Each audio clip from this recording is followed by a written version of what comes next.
Halo Malaysia, terima kasih kerana sudah menonton video ini. Sebelum kita bermula, sila pertimbangkan untuk tekan butang subscribe, like dan share. Berita perkembangan politik semasa dalam negara, perkembangan negara dan semuanya ada di dalam channel ini. Terima kasih kerana sudah menonton. Hai, halo Malaysia, selamat malam tuan-tuan dan puan-puan. Terima kasih kerana anda masih terus setia berada di dalam channel Elvino ESTV. Jangan lupa untuk tekan butang subscribe, like video ini, dan jangan lupa untuk tekan butang share. Tuan-tuan dan puan-puan, berita yang admin mahu kongsikan dengan anda malam ini bertajuk, kalau Najib diberi pengampunan, apakah denda RM210 juta ringgit kira diampunkan sekali? Tuan-tuan dan puan-puan, sebelum kita mulakan isi berita kita pada malam ini, mohon kiranya anda tekan butang subscribe terlebih dahulu. Bagi yang baru hadir di dalam channel ini, jangan lupa untuk tekan butang subscribe, like video ini, dan jangan lupa untuk sharekan video ini. Tuan-tuan dan puan-puan, admin mulakan berita hari ini. Susulan pengampunan Najib Razak tidak dibincangkan dalam mesyuarat Lembaga Pengampunan pada 28 April lalu. Dilaporkan perkara tersebut akan diangkat semula pada suatu tarikh dan masa lain yang bersesuaian. Ketua Pengarah Bahagian Hal Ehwal Undang-Undang Jabatan Perdana Menteri Khairul Zaimi Daud mengesahkan pengampunan Najib tidak dibincangkan ketika mesyuarat pada 28 April lalu di Istana Negara. Urus setia Lembaga Pengampunan juga ingin memaklumkan bahawa kertas rayuan pengampunan Najib tidak dapat dibawa pada mesyuarat Lembaga Pengampunan kali ini.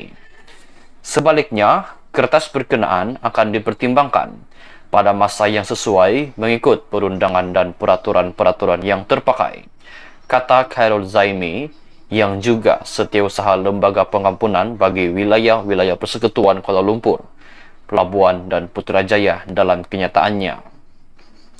Berdasarkan kenyataan di atas, isu pengampunan Najib masih lagi terbuka dan tidak terus tertutup, di sebalik ia tidak dibincangkan pada 28 April yang lalu.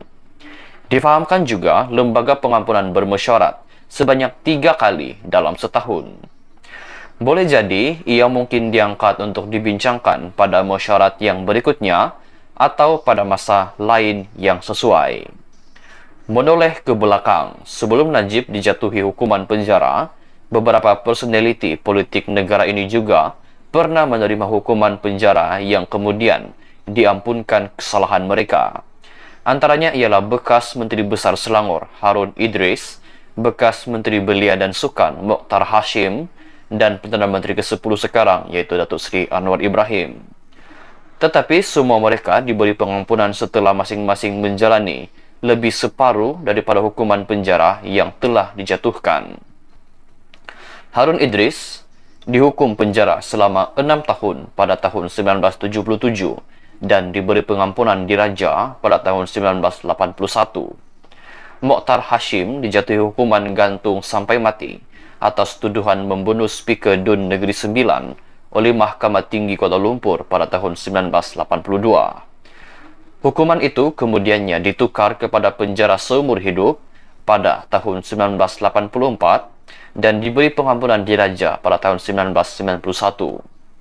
Anwar pula dihukum penjara selama 5 tahun pada tahun 2015 dan diberi pengampunan diraja pada tahun 2018 setelah Pakatan Harapan PH berjaya untuk menumbangkan Barisan Nasional BN pada pilihan raya umum di tahun tersebut. Dalam kes semua di atas, Harun Idris, Mokhtar Hashim dan Anwar Ibrahim, hukuman yang mereka terima ialah penjara semata-mata. Bila diberi pengampunan diraja, bermakna mereka berhak hidup bebas seperti rakyat biasa. Berbeza pula dengan Najib.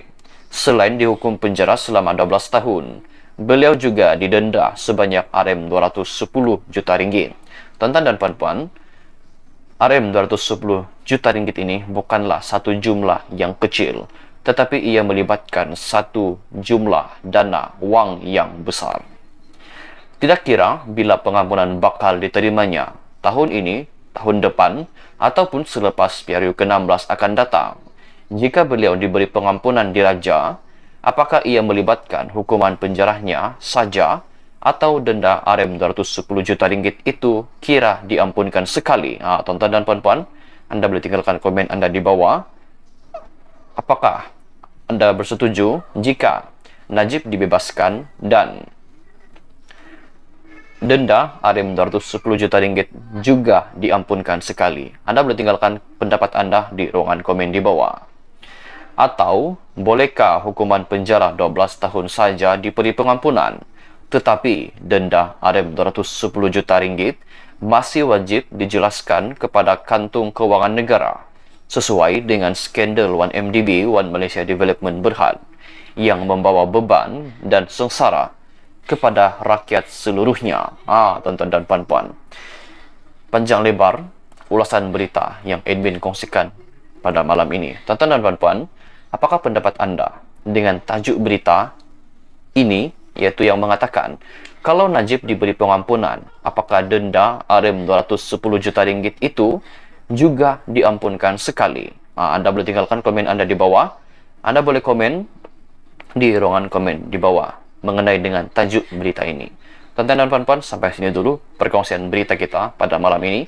Jangan lupa untuk tekan butang subscribe, like video ini, dan jangan lupa untuk tekan butang share supaya seluruh rakyat Malaysia dapat mengetahui kewujudan channel ini dan seterusnya dapat berkongsi maklumat-maklumat terkini, info-info terkini berkaitan dengan perkongsian berita-berita politik dalam negara.